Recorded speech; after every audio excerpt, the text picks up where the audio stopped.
Haaland or Mbappé? You've probably asked yourself this more times than you can count. Who's actually the best when it comes to these two? Who would you choose if you had to build a team from scratch? Who gives you the better chance of winning everything? Because this isn't a normal football debate. Usually, time settles the argument. One player pulls away, one career starts to age better, one story becomes bigger than the rest. But not here. Not with these two. These two are built different. One scores goals like it's a routine. The other decides matches like it's instinct. One punishes you for a single mistake. The other makes you question every decision you make for 90 minutes. So let me ask you something right away. If you're a defender, who scares you more? The striker who only needs one touch to ruin your season? Or the attacker who can destroy you with pace, movement, and creativity all at once? Because this debate isn't really about goals. It's about impact. It's about how players win games. Haaland doesn't negotiate with defenders. He overwhelms them. You can prepare all week, mark him perfectly, do everything right, and still concede. Mbappé doesn't overwhelm you. He outthinks you. He waits. He pulls you out of position. And when you hesitate for half a second, it's already over. That's why this comparison refuses to die. Different styles, different weapons, same level of dominance. Some people will tell you the answer is obvious. Others will swear it depends on the team, the system, the moment. So by the end of this video, you won't just be thinking about who's better. You'll be asking yourself a harder question. What kind of greatness actually wins football matches? And more importantly, which one do you believe in? Starting with Erling Haaland, who doesn't feel like a footballer. He feels like a force of nature. From the moment he arrived at the elite level, the game stopped asking if he would score and started asking how many. Defenders don't try to stop Haaland, they try to survive him. He's taller, stronger, faster over distance than players who are supposed to be fast, and most importantly, he's ruthless.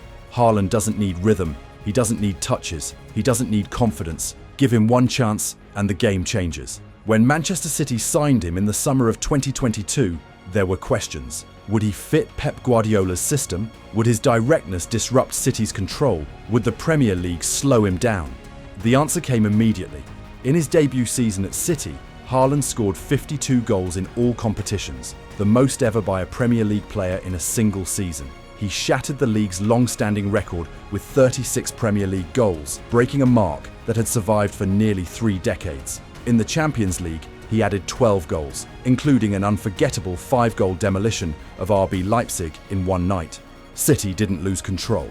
They gained inevitability. By the time City completed the historic treble, Premier League, FA Cup, Champions League, Haaland wasn't just a signing. He was the final piece, the difference between dominance and destruction. And the numbers only reinforce the fear.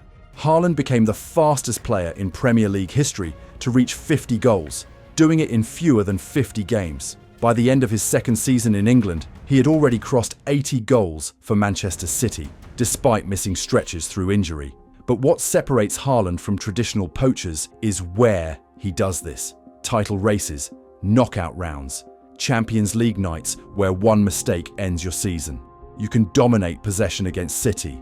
You can outplay them for 70 minutes.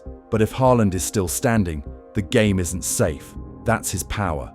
He doesn't need to be beautiful. He doesn't need to entertain. He exists to finish.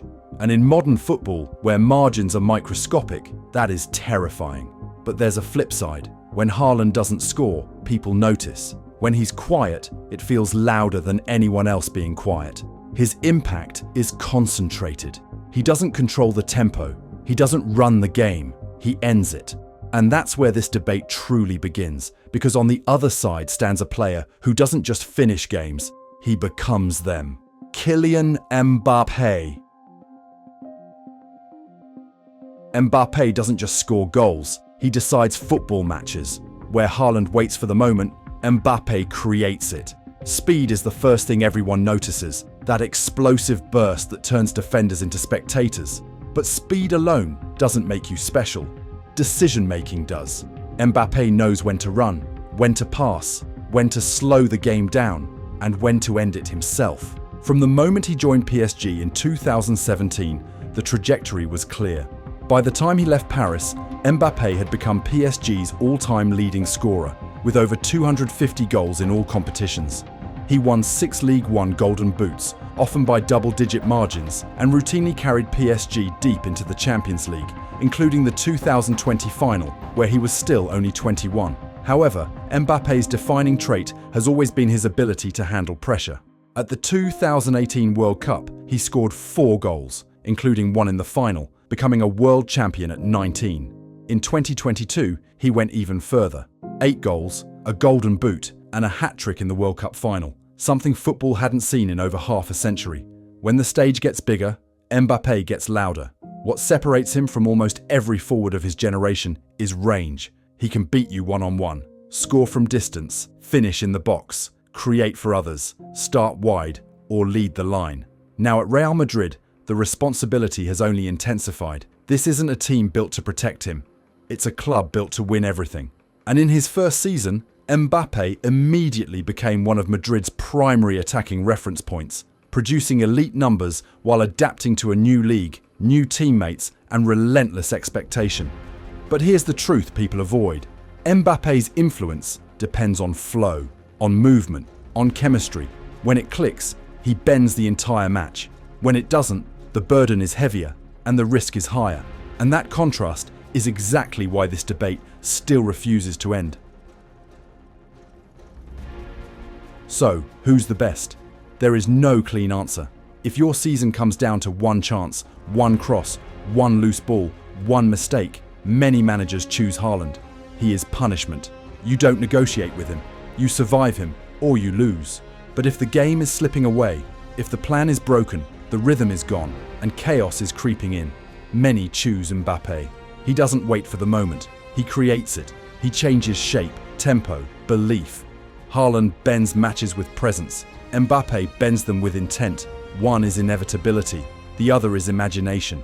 Football doesn't reward beauty or efficiency, it rewards outcomes. And those outcomes depend on context, systems, teammates, and moments. Switch their roles and opinions flip. Change the situation and so does the answer. And that's the beauty of it. This isn't Messi versus Ronaldo, where numbers alone told the story. So no, this video isn't here to crown a winner, because maybe football doesn't need one. Maybe this era isn't about choosing sides. Maybe it's about appreciating that we're watching 2 all-time talents peak together. Haaland, the most inevitable scorer the game has seen in years. Mbappé, the most complete attacking force of his generation. Different weapons, different roles, same level. So now it's on you. If you had one season to win everything, who are you building around? Drop your answer in the comments. Tell us why.